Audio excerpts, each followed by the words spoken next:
House had shaken up pop and rejuvenated rock, but its impact on British culture wasn't just musical. You probably had black friends and I had white friends, but you wouldn't party together. You would not party together. It just wasn't that way. After work, you went your way, I went my way. Do you know what I mean? That's how it was in the 80s, like it or not, it was. But what the rave scene did, it put everybody together. After work, they came together.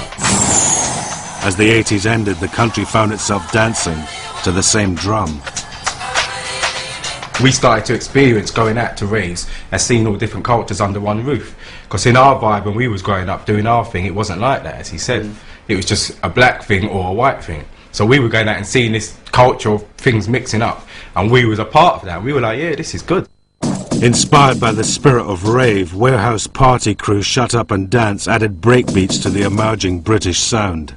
If you went to a rave back then, as you probably did yourself, taking ease, naughty man, no comment. you would notice that everything was drum machines. Everything was dum dum, just straight 4 beats. But when we was making music, it was using break beats.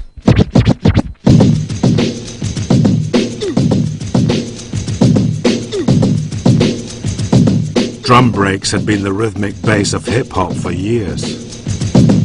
We took the break beats out of the hip-hop culture and put it into our music, but we sped it up to a house tempo.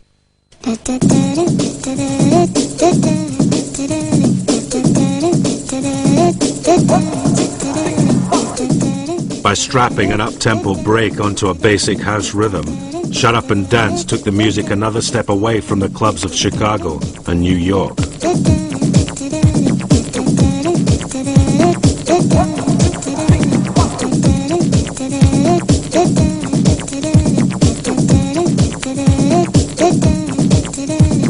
We used to put on our warehouse raves, you know, but we was only charging like £2, £3 to get in. And then when the so-called house scene started to blow up, the rave scene, all of a sudden it was £10 to get in. You know, we was like, no, taking a piss here. We was charging £2 to get in our place. We was, at one time, we was like, there's no way I'm paying this to go anywhere. Yeah. I mean, we were charging like £2, £3 at our gates, and people were screwing to pay that. So when we heard people are paying £10, we were like, bloody hell, that's amazing. Like, where are these people getting the money from? And these promoters are taking a piss. So that's sort of where the idea from the tune came from. Shut Up and Dance fueled the growing rave scene and laid the foundations for both jungle and UK garage. After we came up, a lot of people were trying to copy us, trying to copy our sound, but we were getting mentioned in the same breath of that hardcore sound. But we always never saw ourselves as that, and we always distanced ourselves from that. But again, it's like one of them ones where we thought it was a rap man, but we weren't, so what do I know?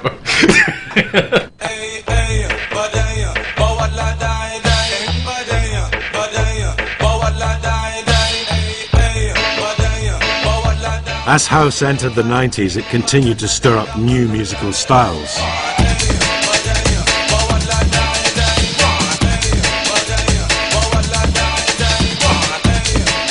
The hardcore scene started off as jungle first, and then it was kind of jungle techno, and then went from jungle techno to hardcore, and then from hardcore to happy hardcore, and then from happy hardcore to kind of like the SL2 sound, which was like jungle, happy hardcore, and everything thrown in the pot together, which became commercial. The English have to have a name for every goddamn thing, you know?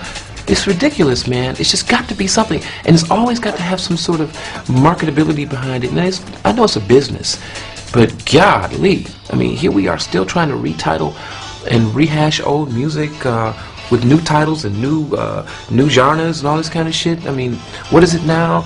I don't even know what it is anymore. It's always something new, some stupid ass name for music. Whatever names you called it, it wasn't going away.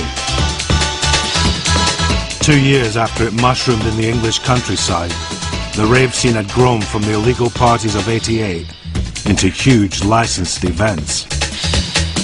No longer underground, rave was mainstream.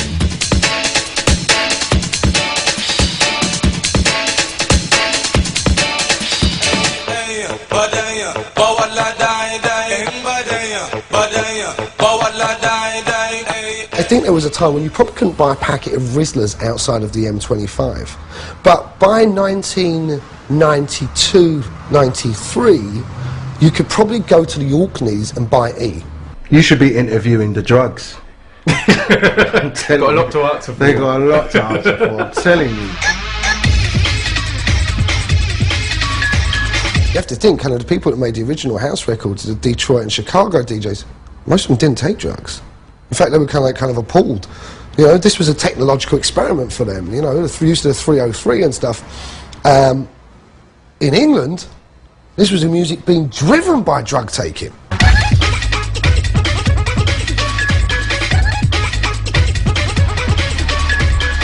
This was people kind of like taking their idea of what was going on in their heads at 4 o'clock on Saturday night, right? You know, in front of 10,000 people, and trying to process that through the machine. And it was weird, and it got weirder. And, you know, tempo started getting faster because they were excited. They were kind of somehow mapping this accelerated heartbeat onto, you know, this soundtrack of their lives.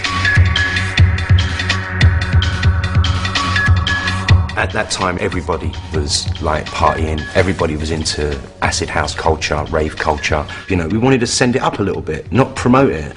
And that was where people actually got it wrong. They thought we was doing an ecstasy promotion song where we wasn't. We was actually taking the piss out of it. There's a guy in the place who's got a bit of sweet face, and he goes by the name of Ebenezer Good.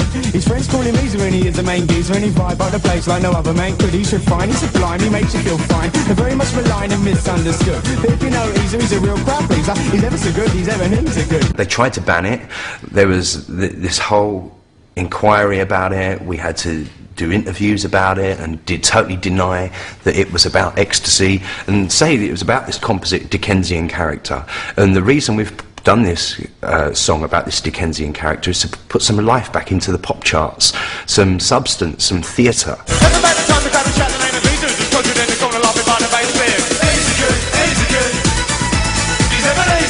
People just think it's the chorus. The chorus pales to insignificance when you listen to the verses. Like, there's a guy in a place, got a bit of sweet face, and E goes by the name of Ebenezer Good. So there's the confession there. His friends call him Easer, and E is the main geezer. E vibes up the place like no other man could. E's refined, E's sublime, E makes you feel fine. They're very much maligned and misunderstood. But if you know Easer, E's a real crowd pleaser. E's ever so good. E's Ebenezer Good. I mean, it's every line. Every line. Anyone got any underlay? I was on Radio 1 being interviewed by Mark Goodyear, and they was talking about Ebenezer Good, and Mark said to me, so on Top of the Pops last week, you said, has anyone got any underlay? What was that all about? I said, oh, it was a rug reference. Ebenezer Good, Ebenezer Good. He's Ebenezer Good, Ebenezer Good, Ebenezer Good. He's Ebenezer Good. This far down the line I can put my hands up and say, yeah, it was all about ecstasy. At the time we couldn't because we would have got banned. They failed to ban us.